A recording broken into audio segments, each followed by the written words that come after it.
대치동에 있는 학생치고 공부 잘하면 어떤 혜택이 오는지 모르는 애 아무도 없잖아요. 네.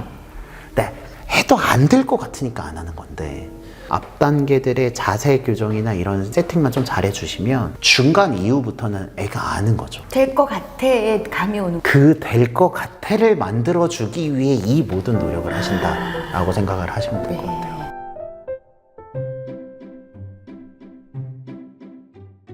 그러면요, 선생님. 네. 이제 저 진짜 오늘 너무 재밌어요. 그래, 네. 다행입니다. 네. 다행입니다. 그러니까 이렇게 해라고 얘기하는 거를 뭔가 잘게 쪼개서 애가 먹기 좋게 맞아요. 입에다 이렇게 조그만 덩어리를 해서 넣어주는 것 같은 느낌이에요. 네. 제가 약간 아기자기한 면이 좀 대개는 초등학생과 중학생이니까 네. 그 정도의 자극이 아니면 학생이 한 번에 알아듣기는 좀 어렵더라고요. 네. 근데 이 정도를 지금 할래도 초등학생이 좀 어느 정도 그래도 성숙해 있어야 이거를 받아들일 것 같거든요. 그런 부분에서 저는 되게 중요한 게 문화라고 생각해요. 그러니까 처음에는 제가 이렇게 수업을 할 때 네. 너무 어색했어요. 네. 왜 개념을 쓰지? 포스트잇은 이거 뭐 하는 건가? 그래서 애들이 너무 어색해 하다가 일정 수준 지나가고 그 반에 애들이 모두 다 하잖아요. 네. 새로운 애가 오잖아요. 네. 그러면 여기는 원래 이런 곳인가? 라는 그 문화가 컬처가 되면 그러면 습득하기가 훨씬 쉬운 것 같아요. 그래서 저는 습관에서의 정말 중요한 원칙 중에 하나가 혼자 하는 것보다는 다 같이 하는 게 단순히 옆에 누가 있어서 의지가 돼서가 아니라 네. 그 문화에 학생들이 적응하는 게 훨씬 더 쉽다고 생각합니다. 무슨 말씀인지 너무 잘 이해했습니다. 아, 그래요? 네. 이해했어요. 네. 그렇죠. 그래서 그 문화를 만들어주면 네.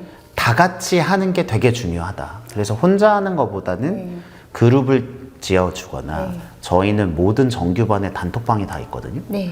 그럼 그 단톡방에는 학생과 학부모님과 선생님 다 있어요. 모여 있는 것만으로도 긴장돼요. 훨씬 열심히 합니다. 숙제 상황도 거기다. 네, 숙제를 올리고 어머니가 아무 말씀도 안 하는데 학생이 알아서 열심히 해요. 왜냐면 우리 어머니가 어쩌다 한번 볼지도 모르니까. 그러면요. 네. 이제 보상에 대한 말씀을 네. 좀 여쭙고 싶은데요. 네. 보상의 어떤 좋은 측면과 부정적인 측면이 다 있는 거잖아요. 그쵸. 이걸 학습적으로 어느 정도 수위까지 활용을 해야 학습에도 이로운 형태인지. 저는 보상에 대해서 되게 고민을 많이 했는 게 왜냐면 습관이 좀 지루할 수 있잖아요. 네. 행동이 똑같고. 그쵸. 그럼 뭐 숫자만 올라가는 거고. 그러니까 네. 뭔가 그런 보상이 필요한데, 그래서 제가 했던 행동은 뭐냐면 100일마다 상장을 만들어 주는 거였어요. 버티면 100일을 버티면 그냥 버틴 상장이요. 이게 여러 가지로 의미가 있는 게 이 100일 챌린지 상장은 능력에 따라 주지 않아요. 그러니까 학생의 입장에서는 내가 이 챌린지를 완주하기만 하면 주는 겁니다. 완주. 네. 그러니까 이게 완주의 의미가 굉장히 강하고요. 네. 그리고 그 완주를 했을 때 저는 이제 상장을 결국은 다 주는데 100일이 되면 이걸 다 주는 게 일단 내가 노력을 하면 누구나 탈 수 있고, 네. 그리고 제가 주는 건 이 상장이에요. 네. 네. 이 상장을 만약에 받아요. 그러면 낯간지럽지만 기분은 좋죠. 그쵸? 근데 이렇게 줘요? 그럼 100일을 했어요. 저는 칼같이 100일마다 계속 줘요. 그 다음 100일이 되면 200일 상장을 줘요. 네. 그럼 하나 받는 건 왜 이렇게 낯간지러워 하다가 2개 받으면 그런가 보다 해내. 3개를 받아. 4개를 받아. 그럼 내가 뭐가 되고 있나? 라는 느낌이 들잖아요. 이런 뭐가 되고 있나? 라는 느낌은 서울대학교 사람들도 필요해요. 네. 그래서 저한테 이 상장을 제일 많이 받은 친구가 11개를 받았거든요. 1100일이네요. 네. 3년. 네. 그러니까 그 친구는 나는 이거 한 것처럼 다른 과목도 하면 되지 않을까라는 생각을 하겠죠. 네. 왜냐하면 그 친구가 내가 정말 잘했어요라는 학원에서 선생님이 인증한 결과물이 11개가 있잖아요. 그렇죠. 예. 그래서 돌아왔지만 보상의 가장 중요한 기능은요. 네. 그 학생이 잘했던 성공 경험을 기억하는 데 있습니다. 그래서 저는 그걸로 맛있는 걸 사주는 건 좋지만 그거는 다 부차적인 일이고 그 행위를 기억하는 상장이나 상패를 만들어 주시는 걸 가장 추천드리긴 해요. 네. 저 같은 경우에는 포스트잇 자체 8,300개 벽에다 붙여놨거든요. 선생님 스스로의 그건 보상인 승자예요. 거죠. 예. 저는 교실 벽에다가 8,300개를 붙여놨는데 그 포스트잇 자체가 저한테 보상이 되는 거고. 그러니까 어른이니까. 근데 제가 습관을 시키고 있는 모든 피교육자들에게는 100일마다 칼같이 상장을 줍니다. 심지어 학부모 습관 모임을 했었거든요. 저. 네. 그분들한테도 100일 상장을 다 보내면 뭐라고 얘기를 하냐면 40이 넘어서 상장을 받아본 게 얼마만인지 모르겠어요 라는 얘기를 하고 그 다들 뭐 잘 버시는 분들도 있고 사회적으로 성공한 사람이 있음에도 불구하고 그 학부모님들은 어떤 특징이 있냐면 자기가 받은 상장을 제일 잘 보는 식탁에 보여줘요. 네. 왠지 아세요? 아이들한테 보여주라고. 네. 엄마도 열심히 했다. 그렇게 내가 열심히 한 증거를 기억하는 게 보상의 가장 중요한 기능이라고 생각합니다. 어린아이들도 마찬가지로 그게 저는 필요합니다. 그렇다고 생각합니다. 왜냐하면 먹을 거 사주고 이런 건 기억이 흩뿌려지지만 네. 이 기억은 기록물의 기억은 계속 남아있기 때문에 저는 상장이나 상패 형태로 만들어서 공신력 있는 기관에 만들어진 결과물을 비치해 두는 게 가장 좋은 보상이라고 생각합니다. 그리고 습관을 지속하는 것 중에 이거는 되게 뻔하지만 굉장히 좋은 툴 중에 하나는 엄마가 못하는 습관을 연습해보는 모습을 보여주는 게 진짜 중요한 것 같아요. 엄마도 하는 거를 보여주는 거네요. 근데 특히 못하는 거. 서울대학교 부부인 분이 있었어요. 네. 자녀가 있었는데 네. 서울대학교 부부니까 당연히 공부는 잘하잖아요. 네. 엄마는 이렇게 공부를 열심히 한다는 아이에게 자극이 전혀 안 돼요. 늘 그렇게 해왔던 분이니까. 그래서 제가 그 어머니께 어머니 뭘 못하세요? 라고 했더니 본인은 태어나서 팔굽혀펴기를 한 번도 해본 적이 없대요. 팔굽혀펴기를 하세요. 근데 그 네. 학부모님이 네. 팔굽혀펴기를 하다가 힘이 없어서 이마에 땅을 찧었을 때 자녀가 그렇게 환하게 웃더랍니다.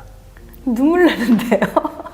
그게 뭐냐면 자녀 입장에서 우리 엄마는 너무 잘하기만 하고 막 완벽한 엄마. 너무 완벽한 엄마인데 그 모습에서 우리 엄마도 나랑 같이 안 되는 게 있구나라고 느껴지는 순간 동질감을 획득하기 때문에 훨씬 더 거리가 가까워지는 거죠. 그래서 학생들이 실은 부모님에게 느끼는 가장 큰 불만은 불평등이거든요.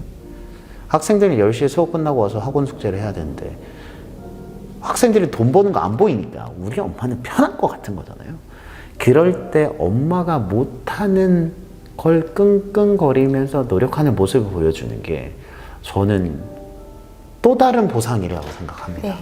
네, 굉장히 상식적인 얘기지만 상식적인 얘기인데 할 수 있으면 굉장히 파워풀할 것 같아요. 이제 다시 또 약간 원론적인 동기라는 부분으로 돌아왔어요. 즉각적으로 공부를 하게 만드는 데는 어떤 그 단톡방에서 숙제를 했고 안 했고를 계속 체크를 한다든지 리워드를 준다든지 상장을 준다든지 이렇게 이제 먹힐 수 있는 방법인데요. 엄마들 마음속에 있는 로망이 뭐가 있냐면요. 너무 훌륭한 동기가 다 아이가 부여가 되는 거예요. 부여를 받는 거예요. 그래서 미래의 목표를 세우고 난 이렇게 되고 싶어 해서 이렇게 차곡차곡 올라가는 그런 모습을 다 꿈꾸거든요. 그렇죠. 그런 동기로는 움직일 수가 없는 건가요? 일단 저만 해도 선생님한테 쪼이지 않으면 너무 와닿는데요. 운동을 잘 하지 않아요. 네. 저희 선생님이 2주간 스페인 출장을 갔는데 2주 동안 저도 쉬었습니다. 나도 방학. 저도 쉬었어요. 그러니까 그거를 모두 다 믿기에 인간의 의지가 너무 변동성이 있고 현실이 너무 바쁘잖아요. 그래서 그것에 전적으로 의지하는 거 저는 조금 어렵다고 생각하고요. 저는 정말로 믿는 게 뭐냐면 학생이든 성인이든 모든 사람은 해서 될 것 같으면 합니다. 구체적인 액티비티를 통해서 내가 수학 풀이가 늘어. 선생님한테 칭찬도 받아.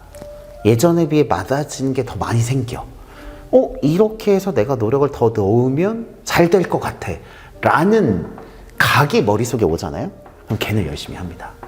근데 처음에 내가 이걸 해도 안 될 것 같아 라는 그 상태에서 내가 이걸 하기만 하면 될 것 같아로 바꾸는 게 어려운 거지. 네. 내가 이거 해서 될 것 같아요. 대치동에 있는 학생 치고 공부 잘하면 어떤 혜택이 오는지 모르는 애 아무도 없잖아요. 네. 근데 해도 안 될 것 같으니까 안 하는 건데, 그렇게 초기에 앞 단계들의 자세 교정이나 이런 세팅만 좀 잘해 주시면 중간 이후부터는 애가 아는 거죠. 네.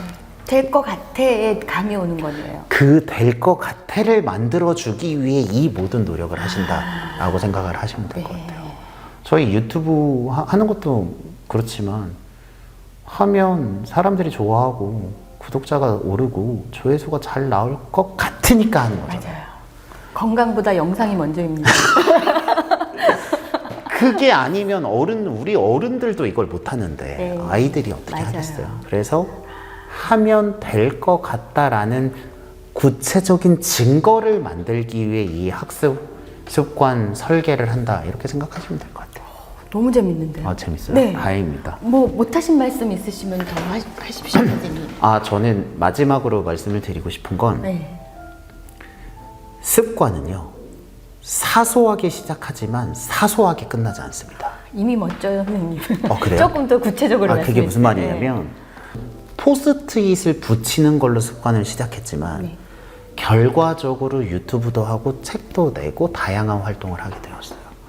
그렇기 때문에 초기에는 학생들이 내가 무언가 습관을 잘 하고 있구나라는 그 감정을 주는 게 훨씬 중요하기 때문에 감정을 갖게끔 하는 거예요. 네. 네. 습관의 종류보다는 성공을 해서 내가 잘 되어 가고 있네라는 느낌을 만들어주는 게 훨씬 더 중요하다. 그리고 처음 시작할 때는 문제집 3개 푸는 걸로 시작을 하겠지만 6개월 뒤에는 그 3개가 3개로 끝나지 않기 때문에 처음에 너무 사소한 거 아니야?